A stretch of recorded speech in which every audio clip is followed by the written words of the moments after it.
प्यारे नाज़रीन, अस्सलाम वालेकुम। कहते हैं जब इंसान की दुनिया खामोश हो जाती है तब अल्लाह की आवाज़ दिल में गूंजने लगती है। जब चारों तरफ से उम्मीदें टूट जाती हैं तब एक ही दरवाज़ा रह जाता है, यकीन का। और वह यकीन अगर अल्लाह पर हो तो समझो रास्ता नहीं, पूरा समंदर बन जाता है। यह कहानी है एक ऐसे शख्स की जो दुनिया के अंधेरों में भटकते हुए जब गमों की गहराई में डूबा तो उसे सिर्फ एक ही डोरी ने बचाया, अल्लाह पर उसका कामिल यकीनन। शहर लखनऊ की तंग गलियों में एक पुरानी सी कोठरी थी जहां रहता था जियाउद्दीन, एक दर्जी जिसकी सिलाई की दुकान एक टूटी छज्जे के नीचे लगती थी। उम्र तकरीबन 45, चेहरे पर झुर्रियाओं, आंखों में थकन और दिल में ढेर सारा सब्र। लेकिन उसकी सबसे बड़ी दौलत थी उसका यकीन। जियाउद्दीन के पास जिंदगी में ना तो बड़ा मकान था, न महंगी दुकान, न कोई खास रिश्तेदार। बीवी 5 साल पहले इंतकाल कर चुकी थी। एक बेटा था फरहान जो अब तालीम पूरी कर रहा था। लेकिन हालात ऐसे हुआ कि फिश देना भी मुश्किल होता जा रहा था। उस रोज जब सुबह की नमाज पढ़कर जियाउद्दीन अपनी दुकान पर पहुंचा तो देखा कि दुकान की दीवार पिछली रात की बारिश से गिर चुकी थी। मशीन भी भीग कर खराब हो चुकी थी। वह कुछ लम्हों के लिए वहीं बैठ गया, हाथ उठाए, आंखें बंद, और होठों से सिर्फ एक ही जुमला निकला, या रब, तू ही काफी है। लोगों ने कहा, अब तू क्या करेगा जियाउद्दीन? दुकान तो गई और बेटा कॉलेज छोड़ देगा, अब रोटियां कैसे चलेंगी? लेकिन जियाउद्दीन की आंखों में अजीब सी शान थी। उसने कहा, जो रिजता है वह अभी जिंदा है, और जब तक अल्लाह है तब तक मेरा डर मुझसे दूर रहेगा। अगले ही दिन उसने अपने पुराने दोस्त नफीस चाचा से एक पुरानी मशीन उधार ली। दुकान की टूटी दीवार को खुद अपने हाथों से ईंटें जोड़कर ठीक करने लगा। लोगों ने मजाक उड़ाया, देखो बूढ़ा, दर्जी अब मिस्त्री बन गया। मगर जियाउद्दीन मुस्कुराता रहा। हर ईंट रखते वक्त उसके होठों पर दुआ होती, या अल्लाह, ये मेरी मेहनत नहीं, तेरा फजल है, तू कबूल फरमा। उस हफ्ते जियाउद्दीन की दुकान पर कोई ग्राहक नहीं आया, मगर वह रोज बिस्मिल्लाह कहकर दुकान खोलता, 2 रकात नमाज पढ़ता और एक कुर्सी पर बैठकर तस्बीह करता रहता। बेटा फरहान भी मायूस होकर कहता, अब्बू कुछ और सोचिए, यह सिलाई का काम अब नहीं चलेगा। लेकिन जियाउद्दीन ने फरहान के कंधे पर हाथ रखकर कहा, बेटा अल्लाह ताला ने जब चाबी देर से देता है, लेकिन जब देता है तो दरवाजा नहीं, पूरा खजाना खोल देता है। फरहान चुप हो गया। अगले दिन जो हुआ उसने कहानी का पहला मोड़ ला दिया। शाम के वक्त एक बड़ी गाड़ी दुकान के पास आकर रुकी। उसमें से एक औरत उतरी, बुर्खा पहने हुए, चेहरे पर नूर और आंखों में गम। उसने जियाउद्दीन से पूछा, क्या आप बच्चों के कपड़े भी सिलते हैं? जियाउद्दीन ने अदब से सर झुकाया, जी बीबी, बच्चा हो या बड़ों का कपड़ा हर टांका दुआ के साथ डालता हूं। औरत ने कहा, मेरे बेटे का जन्मदिन है और मैं चाहती हूं कि वह जोड़ा आप ही सिए, मगर पैसे अभी नहीं दे सकती, अगले महीने दूंगी। जियाउद्दीन ने मुस्कुराकर जवाब दिया, बीवी, हर सिलाई से पहले मेरा हिसाब ऊपर वाला करता है, आप फिक्र ना कीजिए, जोड़ा तैयार होगा और बखूबी होगा। अगले 2 दिन जियाउद्दीन ने जैसे इबादत की तरह उस बच्चे का जोड़ा सिया, रेशमी कपड़ा, महीन खड़ाई और हर टांके में एक दुआ पिरोई, या अल्लाह इस बच्चे की जिंदगी में बरकत दे, इसे नेक राह पर चले। बेशक कपड़े छोटे थे, लेकिन जियाउद्दीन का तजुर्बा बड़ा था। उसने हर टांके में वह मेहनत डाली जो अक्सर लोग शोहरत कमाने में लगाते हैं। तीसरे दिन वह औरत फिर आई। इस बार गाड़ी से नहीं, पैदल आए। चेहरे पर पर्दा वहीं था, लेकिन आवाज में नम्रता और आंखों में सुकून। जोड़ा हाथ में लिया देखा और बस एक लम्हे के लिए खामोश हो गई। फिर धीरे से कहा, आपका शुक्रिया, मेरे बेटे के लिए आपने जो किया वो शायद उसके अपने भी ना करते। जियाउद्दीन ने बस इतना कहा, बीवी, मैंने कुछ नहीं किया, यह तो मेरा फर्ज था। आप बस बेटे को अच्छे इंसान बनाइए, यही मेरी मेहनत की असली मजदूरी होगी। वह औरत कुछ कहे बिना जाने लगी, मगर जाते वक्त एक कागज का लिफाफा छोड़ गई। जब जियाउद्दीन ने उसे खोला तो उसमें 0 रुपये थे और साथ में एक चिट्ठी।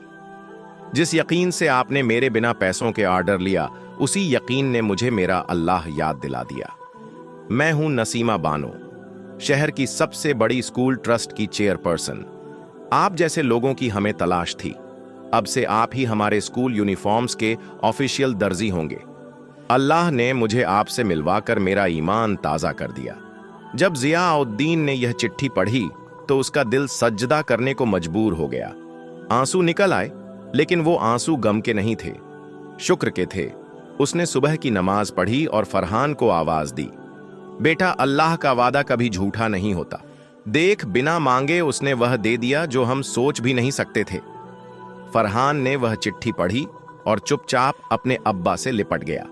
अब्बू, मुझे माफ कीजिए, मैंने आपसे कहा था कि सिलाई का काम अब नहीं चलेगा, लेकिन आज समझ आया कि जब काम में अल्लाह का नाम हो तो वह काम कभी बंद नहीं होता। कुछ ही हफ्तों में ज़ियाउद्दीन की छोटी सी दुकान के बाहर स्कूल यूनिफॉर्म्स की भीड़ लगने लगी।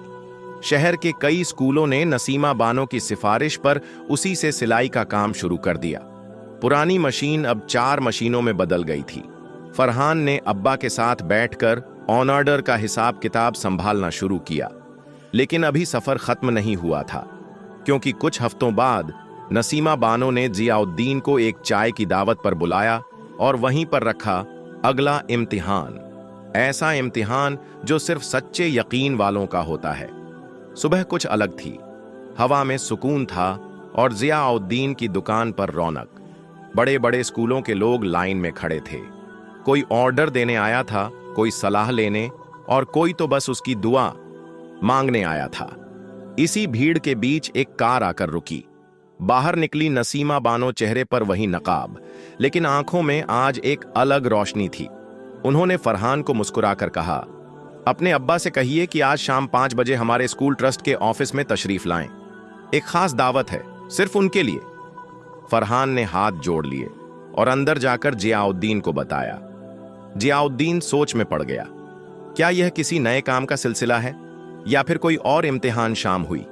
ज़ियाउद्दीन ने अपना साफ कुर्ता पायजामा पहना, सिर पर टोपी रखी और दुआ पढ़कर निकला। जब वो स्कूल ट्रस्ट पहुंचा तो अंदर एक बड़ी मेज पर 7-8 लोग बैठे थे। सब बड़े ओहदे के लोग, स्कूलों के प्रिंसिपल, ट्रस्ट के मेंबर, और बीच में नसीमा बानो। ज़ियाउद्दीन ने अदब से सलाम किया और एक कोने की कुर्सी पर बैठ गया। तभी नसीमा बानो ने कहा, जनाब ज़ियाउद्दीन साहब, आज हम आपको सिर्फ शुक्रिया कहने नहीं बुलाए हैं। आपके यकीन ने हमें एक नई सोच दी है। आज शहर में ट्रस्ट की एक नई शाखा खुल रही है, एक स्कूल जिसका नाम होगा मदारिसुल यकीन, और हम चाहते हैं कि आप उसके डायरेक्टर बने। एकदम सन्नाटा छा गया। ज़ियाउद्दीन की सांसें जैसे थम गई। मैं, उसने धीरे से कहा, मैं तो एक दर्जी हूं, सिलाई करता हूं। डायरेक्टर जैसा ओहदा मेरे बस की बात नहीं है। नसीमा बानो ने मुस्कुराकर जवाब दिया, दर्जी हैं, मगर उस रब के धागे से सिलते हैं जो लोगों के टूटे यकीनों को जोड़ता है। हमें ऐसे ही लोगों की जरूरत है जो बच्चों को सिर्फ किताबें नहीं, किरदार भी सिखा सकें। अब इम्तिहान शुरू हुआ। मेज पर बैठे एक साहब बोले, अगर आप ये ओहदा लेते हैं तो हर महीने 500 रुपए तनख्वाह होगी, साथ में एक गाड़ी, एक बड़ा घर और स्टाफ भी मिलेगा। मगर एक शर्त है, आपको अब सिलाई छोड़नी होगी। यह सुनते ही ज़ियाउद्दीन के चेहरे की रंगत बदल गई। सिलाई छोड़ दूं? उसने खुद से बुदबुदाया। वो काम जिसमें मैंने हर टांका अल्लाह के नाम पर डाला, वो रोजी जिसे मैं नेकी समझकर करता हूं, सिर्फ ओहदे के लिए उसे छोड़ दूं? सबकी निगाहें उस पर थीं। ज़ियाउद्दीन ने कुछ लम्हों तक खामोशी ओढ़े रखी, फिर बोला, मैं शुक्रगुजार हूं आप सबकी अजमत का और इस ओहदे के ऐलान का, मगर मेरी रिस्क की चाबी अल्लाह के हाथ में है। अगर वह चाहेगा तो इस सिलाई से ही मुझे वह इज्जत देगा जो ओहदे नहीं दे सकते। मुझे अफसोस है, मगर मैं यह पेशकश नहीं ले सकता। कमरा खामोश था। किसी को यकीन नहीं हुआ कि कोई ऐसा भी जवाब दे सकता है जहां लोग ओहदे के लिए रिश्वत देते हैं। वहां यह आदमी उसे ठुकरा रहा था। नसीमा बानो उठी और उसने सबसे पहले ज़ियाउद्दीन का हाथ चूमा। आपने हमें एक और सबक सिखाया कि इज्जत कभी कुर्सियों से नहीं आती, बल्कि उस यकीन से आती है जो इंसान को अपने रब से जोड़े रखे। बात यहीं खत्म नहीं हुई थी। ज़ियाउद्दीन लौटते वक्त रास्ते में रुका, नमाज पढ़ी और बस एक दुआ की, या रब, अगर तेरा वादा सच्चा है तो तू मुझे कहीं बड़ा बना, लेकिन उसी राह पर रख जहां तेरा नाम जुड़ा हो। और फिर जो हुआ वो पूरे शहर के लिए एक मिसाल बन गया। सुबह की सफेदी आसमान पर फैल चुकी थी। जियाउद्दीन ने रोज की तरह अपनी दुकान खोली, सफाई की, चटाई बिछाई और तस्बीह हाथ में लेकर बैठ गया। नाजिरीन, दुकान के बाहर वहीं टूटा हुआ बैनर लटक रहा था, जिस पर अब बड़े अक्षरों में सिर्फ दर्जी लिखा था, मगर उसके अंदर की नीयत उतनी ही चमकदार थी। कुछ ही देर में एक अजनबी नौजवान दुकान पर आया। हाथ में एक पुराना थैला था और कपड़े का गट्ठर। उसने झुककर सलाम किया और बोला, हजरत, मेरी बहन की शादी है, 2 जोड़े कपड़े सिलवाने हैं, मगर पैसे अभी नहीं है, शादी के बाद लौटा दूंगा अगर मंजूर हो तो। प्यारे नाजिरीन, जियाउद्दीन ने बिना आंख उठाए कहा, कपड़े दे दो बेटे, और शादी के दिन मेरी तरफ से एक दुआ और जोड़ा और रहेगा। तो हफ्ते में नौजवान हैरान हो गया। उसने कहा, मगर आप मुझे जानते नहीं। मैं जियाउद्दीन मुस्कुराया, बेटा, जिसे अल्लाह जानता है उसे जानने के लिए मुझे नाम की जरूरत नहीं। नौजवान चला गया। उसी वक्त एक बच्चा दुकान के बाहर खड़ा हो गया। नंगे पांव, फटे कपड़े और नजरें सीधे जियाउद्दीन की सिलाई आई। मशीन पर जियाउद्दीन ने इशारे से पास बुलाया और पूछा, भूख लगी है? बच्चे ने गर्दन हिलाई। जियाउद्दीन दुकान बंद कर सीधे पास की होटल ले गया। 2 परांठे और एक कटोरी दाल मंगाई।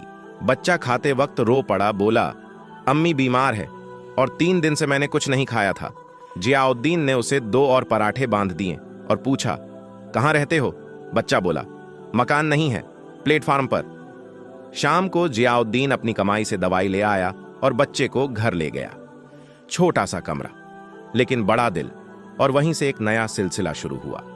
प्यारे नाजीरीन, अगले कुछ दिनों में दुकान पर कई लोग ऐसे आने लगे। कोई बीमार मां का इलाज कराने आया, कोई बेरोजगार बेटा, कोई बेटी के निकाह की फिक्र में डूबा बाप। सबका एक ही ठिकाना जियाउद्दीन की दुकान, और सबके लिए एक ही जवाब, अल्लाह देगा। एक दिन शहर के मशहूर पत्रकार सलीम साहब वहां से गुजरे। भीड़ देखी तो रुके। पूछा, क्या यहां कोई एनजीओ चल रहा है? लोगों ने कहा, नहीं, यहां एक दर्जी है जो खुदा के नाम पर लोगों की मदद करता है। सलीम साहब अंदर गए और जियाउद्दीन से बात की। पूछा, आपका नाम, आपका मिशन क्या है? जियाउद्दीन ने सिर्फ इतना कहा, नाम जियाउद्दीन है और मिशन बस किसी के चेहरे पर मुस्कान लाना, अल्लाह की मर्जी से। अगले ही हफ्ते अखबार के पहले पन्ने पर छपा, एक दर्जी जो अल्लाह के नाम पर सीता है और लोगों के दिल जोड़ता है। शहर गूंज उठा। लोग दूर दूर से मिलने आने लगे। कुछ मदद देने आए, कुछ सीखने, और कुछ सिर्फ उस दरवाजे को देखने जहां से कोई खाली हाथ नहीं लौटा। बिना बोर्ड बदले, बिना नारा लगाए, वह दुकान अब यकीन का मरकज बन चुकी थी। और जियाउद्दीन एक दर्जी से बन चुका था, उस रब का बंदा जो बांटता नहीं था, लेकिन देकर दुनिया बदलता था। दुकान अब भी वैसी ही थी। छोटा सा कमरा, पुरानी लकड़ी की मेज, सिलाई मशीन और दीवार पर लटके 2 तस्बीह। लेकिन अब वहां भीड़ कुछ अलग थी। ना कपड़े सिलवाने की, ना पैसे उधार मांगने की, बल्कि एक नजरिया देखने की, एक सोच छूने की। सुबह सुबह एक दाढ़ी वाले बुजुर्ग आए। उनका चेहरा किसी आलिम की तरह रोशन था। उन्होंने अंदर बैठकर जियाउद्दीन से पूछा, क्या आप वही हैं जिन्होंने भूखे बच्चों को खाना खिलाया, एक अनजान की बहन का जोड़ा तैयार किया और किसी फटी चप्पल वाले को जूते खरीद के दिए? जियाउद्दीन ने सिर झुकाकर कहा, कुछ नहीं हुजूर, यह सब अल्लाह का करम है, मैं तो बस एक जरिया हूं। बुजुर्ग की आंखें भर आई। उन्होंने कहा, बेटा, आज के द्वार में लोग मस्जिदों में इबादत करते हैं, लेकिन तू तो अपनी दुकान में खुदा का नूर फैलाता है। मैं मज़ारों पर गया, किताबें पढ़ी, मगर तेरे जैसा यकीन कहीं नहीं देखा। फरहान यह सब दूर से देख रहा था। शाम को उसने अब्बा से पूछा, अब्बू, जब आपके पास कुछ नहीं था तब भी आप इतना यकीन कैसे रखते थे? जियाउद्दीन ने मुस्कुराकर जवाब दिया, जब तेरे पास कुछ नहीं होता तो तुझसे कुछ छीन नहीं सकता, और जब सब छीन जाए तब जो रह जाए वही तेरा रब होता है। रात को फरहान ने देखा कि एक बड़ी सी गाड़ी दुकान के सामने रुकी। उसमें से उतरे शहर के डिप्टी कमिश्नर, उनके साथ एक टीम थी, कैमरे, कागज, फाइलें। उन्होंने जियाउद्दीन से कहा, सरकार ने आपके काम से मुतासिर होकर एक प्रस्ताव भेजा है। एक नई सरकारी योजना इमदाद ए हुनर में आपको ब्रांड एम्बेसडर बनाने का इरादा है। आप जैसे लोगों के जरिए हम समाज को नई सोच दे सकते हैं। जियाउद्दीन ने बात सुनी, लेकिन कुछ जवाब नहीं दिया। चुपचाप अपनी कुर्सी से उठे। कोने में लगे वजू के लिए पानी के ड्रम से हाथ धोए और दुकान के एक कोने में 2 रकात नफल नमाज पढ़ने लगे। टीम खामोश खड़ी रही। नमाज के बाद उन्होंने मुस्कुराकर सिर्फ इतना कहा, मैं राजी हूं, मगर एक शर्त पर, जहां भी जाऊं वहां पहले मस्जिद होगी, फिर मीटिंग, पहले तस्बीह होगी, फिर तकरीर। डिप्टी कमिश्नर ने हैरानी से देखा और धीरे से कहा, ऐसे लोग अब किताबों में मिलते हैं, असल जिंदगी में बहुत कम। फरहान की आंखों में आंसू थे। अब्बा ने कंधे पर हाथ रखा और कहा, जब तू अल्लाह से जुड़ता है तो दुनिया तुझसे जुड़ जाती है, मगर जब तू दुनिया से जुड़ता है तो खुदा तुझसे दूर हो जाता है। और अब वह दुकान नहीं रही, वह बन चुकी थी एक मकतब, एक मजहबी जलसगाह, एक हकीकी मदरसा, जहां सिलाई के साथ किरदार सिया जाता था, जहां कपड़े नहीं इंसान तैयार होते थे। शहर की गलियों में अब जियाउद्दीन का नाम किसी मशहूर अफसर या कारोबारी की तरह नहीं, बल्कि एक चुपके से मदद करने वाले बुजुर्ग के रूप में लिया जाने लगा था। मगर खुद जियाउद्दीन को इन सब से कोई फर्क नहीं पड़ता था। उसकी जिंदगी अब भी वहीं थी, सुबह नमाज, दुकान की सफाई और फिर तस्बीह के साथ दिन की शुरुआत। फरहान ने एक दिन कहा, अब्बा, हम चाहे तो यह दुकान बड़ी बना सकते हैं, एक नया शोरूम खोलें, ऐसी लगवाइए, नाम चमकाएं, आप अब ब्रांड हैं। जियाउद्दीन ने मुस्कुराकर बेटे की आंखों में देखा और कहा, बेटा, अल्लाह का नाम जितना सादगी से लिया जाए उतना असर करता है। दुकान बड़ी हो जाए इसमें बुराई नहीं, मगर नीयत बड़ी रहनी चाहिए, नाम नहीं। जिस रोज यह दुकान मैं से चलने लगे और वो से ना चले, उसी रोज इसे बंद कर दूंगा। अगले हफ्ते एक बुजुर्ग मौलाना आए लखनऊ के मशहूर दारुल उलूम से, और उन्होंने कहा कि उनके मदरसे में दीनी तालीम के साथ हुनरमंद बच्चों को सिलाई कढ़ाई की तालीम देने के लिए किसी ऐसे शख्स की जरूरत है जो हुनर के साथ यकीन भी सिखा सके। हमारे बच्चे कुरान तो पढ़ते हैं, मगर जिंदगी सीने वाला कोई नहीं। हमें दरकार है ऐसे उस्ताद की जो उन्हें खुददारी, सब्र और तवक्कुल सिखा सके। जियाउद्दीन ने बिना देर किए हामी भर दी। अब हर जुमा को वह दारुल उलूम जाता।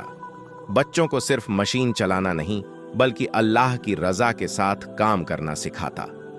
एक दिन एक बच्चा आया, नाम था रईस माँ का अकेला बेटा, जो कहता था, अम्मी कहती हैं मेहनत करना सीखो वरना दुनिया तुम्हें जूते पहनाएगी। जियाउद्दीन ने उसके हाथ में तस्बीह देकर कहा, बेटा, मेहनत हाथ से करो और यकीन दिल से, जब दोनों साथ होंगे तो दुनिया नहीं, अल्लाह तुम्हें जूते देगा, और वह भी नए। मदरसे की छत से रोज शाम को बच्चों की आवाजें आती, या अल्लाह हमें भी अपने जियाउद्दीन जैसा बना। और यह दुआ धीरे धीरे शहर से निकलकर सूबे में फैल गई।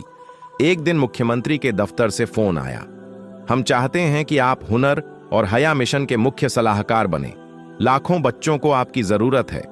जियाउद्दीन ने सिर्फ इतना कहा, अगर मंच पर बैठने से बेहतर किसी बच्चे की सिलाई सुधारना है तो मैं वहीं बैठूंगा मशीन के पीछे। उस रात फरहान ने देखा कि अब्बा अकेले दुकान में बैठे रो रहे हैं। पूछा, अब्बा, आप क्यों रो रहे हैं? जियाउद्दीन ने कहा, जब लोग तुझे ताली दें तो ना रो, मगर जब तुझे यह लगे कि तू वाकई अच्छा है तो जरूर रो, क्योंकि यही घड़ी है जब शैतान सीने में गुरूर का बीज बोता है। दिन बीतते गए, मगर जियाउद्दीन की दिनचर्या वैसी ही रही। फज्र की नमाज, दुकान की सफाई, तस्बीह के साथ शुरुआत और हर सिलाई में अल्लाह का नाम। अब लोग कपड़े नहीं बल्कि दुआएं लेने आते थे। एक दिन एक बुजुर्ग औरत आई, गोद में 5-6 साल का बच्चा, आंखों में थकान और होठों पर खामोशी। वह बोली, बेटा, बिस्तर पर एक बीमारी है, डॉक्टरी इलाज काम नहीं आया, किसी ने कहा कि आपसे मिलवाना जरूरी है। जियाउद्दीन ने बच्चे का माथा सहलाया, कुरान की एक आयत पढ़ी, हाथ उठाकर दुआ की, या शाफी तू ही है जो शिफा देता है, इलाज से नहीं अपनी रहमत से। और फिर बच्चे की मां से कहा, रोज सुबह एक चुटकी मिट्टी इस दुकान की दे जाना और उसके सिरहाने रख देना, दवा से नहीं यकीन से फर्क आएगा। 3 दिन बाद वही औरत दौड़ती हुई आई। बच्चे को गोद में लिए हुए बच्चा मुस्कुरा रहा था, उठकर बैठ गया था। औरत ने रोते हुए कहा, आपने क्या दिया? जियाउद्दीन ने जवाब दिया, मैंने कुछ नहीं दिया, अल्लाह ने लिया हुआ यकीन वापस कर दिया। अब रोज दुकान के बाहर एक छोटा लंगर लगने लगा, 2 पराठे, 1 कटोरी दाल और 1 प्याला पानी, हर भूखे के लिए। कोई पूछता, कौन देता है ये सब? लोग जवाब देते, एक दर्जी जो दरवाजा नहीं खोलता दिल खोलता है। फरहान अब दुकान में बराबर बैठता था। जियाउद्दीन ने उससे कहा, बेटा, ये दुकान अब सिर्फ हमारी नहीं, यह हर उस इंसान की है जो भूखा, बेसहारा या टूटा हुआ है। इसे नाम से नहीं, काम से जिंदा रखना। एक दिन एक बुजुर्ग तिब्बी हकीम आए। उन्होंने कहा, मैंने कई मर्जों का इलाज किया है, लेकिन यहां जो रूहानी सुकून है वह कहीं नहीं मिलता। क्या मैं कुछ वक्त यहां बैठा करूं? जियाउद्दीन ने मुस्कुराकर कहा, जब जगह अल्लाह के जिक्र से पाक हो जाए तो वहां हर दिल को आराम मिलता है। अब दुकान एक नई शक्ल लेने लगी थी, एक आध्यात्मिक अड्डा जहां लोग दुआ, मशवरा, तस्बीह और तवक्कुल लेने आते थे। सिलाई अब भी होती थी, मगर साथ साथ रिश्ते भी सिए जाते थे। एक शाम फरहान ने पूछा, अब्बा, क्या आप चाहते हैं कि यह दुकान बड्डी हो, नाम फैले? जियाउद्दीन ने कहा, नाम अगर फैले तो अल्लाह का फैले, और दुकान अगर बड़ी हो तो किसी भूखे के साए से बड़ी ना हो। दोपहर की तेज धूप थी। जियाउद्दीन दुकान के अंदर बैठे सिलाई कर रहे थे। तस्बीह पास ही रखी थी और सिलाई मशीन के हर टांके में उनकी आदत की तरह एक दुआ बुनी जा रही थी। बाहर से आवाजें आती रहती थीं। बच्चे खाना ले जा रहे थे, महिलाएं पानी पीने रुकती थीं, कोई बुजुर्ग आकर कुरान की तिलावत करता था। इसी माहौल में एक चमचमाती एसयूवी गली के मोड़ पर आकर रुकी। गाड़ी से उतरा एक शख्स, उम्र करीब 45, सूट बूट में, आंखों में तेज, हाथ में कीमती घड़ी और जूतों से लेकर चश्मे तक सब कुछ महंगा। आसपास के लोगों ने चौंक कर देखा। उसने सामने खड़े एक बच्चे से पूछा, यही है जियाउद्दीन की दुकान? बच्चे ने मुस्कुराकर कहा, जी हां, मगर दुकान कहिए मत, ये तो अल्लाह का आस्थाना है। वो ताजिर जिसका नाम रईस अहमद था, दुकान में दाखिल हुआ। अंदर जियाउद्दीन सिर झुकाए काम में लगे थे। बिना सर उठाए ही बोले, आइए बैठ जाइए और बताइए क्या सिलवाना है। रईस अहमद एक पल के लिए ठिठक गया। वो शख्स जिसे पूरे शहर में वीआईपी ट्रीटमेंट मिलता था, यहां बिना देखे ही उसे आम शख्स की तरह बिठा दिया गया। उसने कुर्सी खींची, बैठा और धीमे से कहा, कुछ सिलवाना नहीं है, दरअसल मैं आपको देखने आया हूं। बहुत सुना है आपके बारे में, शहर के हर कोने में आपके कामों की चर्चा है। जियाउद्दीन ने हल्की सी मुस्कान दी, लेकिन सिर अब भी नहीं उठाया। बोले, अगर देखने आए हैं तो देखिए मेरे काम को, मेरी नीयत को। मेरे चेहरे में कुछ नहीं मिलेगा। मैं तो बस एक सिलाई वाला हूं जो रब के नाम पर सुई चलाता है। रईस ने चारों तरफ देखा। कोने में बच्चों के लिए खिलौने, एक तरफ साफ चादरें तय करके रखी थीं, जिन्हें जरूरतमंदों को बांटा जाता था। एक तरफ खाने का लंगर चल रहा था और ऊपर टंगी थी सिर्फ एक तख्ती। यहां हर कपड़ा अल्लाह की नजर से सिला जाता है। रईस की आंखें कुछ नम हुईं। उसने कहा, मैंने करोड़ों कमाए हैं, बड़े बड़े शोरूम, गाड़ी, बंगले, लेकिन आज तक चैन नहीं आया। दिल की बेचैनी कम नहीं होती। आज यहां आकर महसूस हुआ कि सुकून जमीन पर बैठकर भी मिल सकता है, अगर नीयत पाक हो। जियाउद्दीन ने अब पहली बार उसकी तरफ देखा। आंखें गहरी लेकिन नरम। बोले, ताजिर साहब, दौलत कमाने में बुराई नहीं, अगर दौलत दिल के ऊपर बैठ जाए तो सुकून वहीं दम तोड़ देता है। दौलत से रोटी मिलती है, मगर दुआ से बरकत मिलती है, और बरकत वहीं मिलती है जहां दिल नम्र हो और हाथ खुले। रईस ने कुछ सोचते हुए जेब से एक चेक निकाला, 50 लाख रुपए का, और कहा, यह मेरी तरफ से आपके कामों के लिए। आप चाह तो इससे अपनी दुकान को बड़ा बना सकते हैं, लंगर बढ़ा सकते हैं, जो चाहें। जियाउद्दीन ने चुपचाप चेक देखा और फिर उसे मोड़कर वापस उसकी जेब में रख दिया। साहब, जो लंगर अल्लाह चला रहा है उसे इंसानों की तिजोरी जरूरत नहीं। अगर आप वाकई देना चाहते हैं तो हर महीने एक गरीब के लिए राशन बांटिए, एक बच्चे की तालीम का खर्च उठाइए, या किसी के इलाज का जिम्मा लीजिए। नाम हमारा नहीं, नेकियां आपकी हो। रईस कुछ देर चुप रहा, फिर पहली बार जमीन पर बैठ गया। कुर्सी से नीचे हाथ जोड़कर कहा, आज मैंने एक वली से मुलाकात की है। मैं अब ताजिर नहीं, सिर्फ एक इंसान बनकर जिंदगी जीना चाहता हूं। वो दिन था जब एक अमीर ताजिर ने इस दुकान से लौटते वक्त अपने जूतों से ज्यादा एक तस्बीह को अहमियत दी। अब दुकान में ताजिरों के नाम नहीं पूछे जाते थे, सिर्फ दिल की हालत देखी जाती थी। शाम ढल चुकी थी। सूरज की आखिरी किरणें जियाउद्दीन की दुकान की दीवारों पर सुनहरी चमक बिखेर रही थी। चिड़ियां लौट रही थीं। बच्चे खाना बांटकर वापस बैठ चुके थे और तस्बीह की खनक हवा में धीरे धीरे गूंज रही थी। मगर आज माहौल कुछ ज्यादा खामोश था।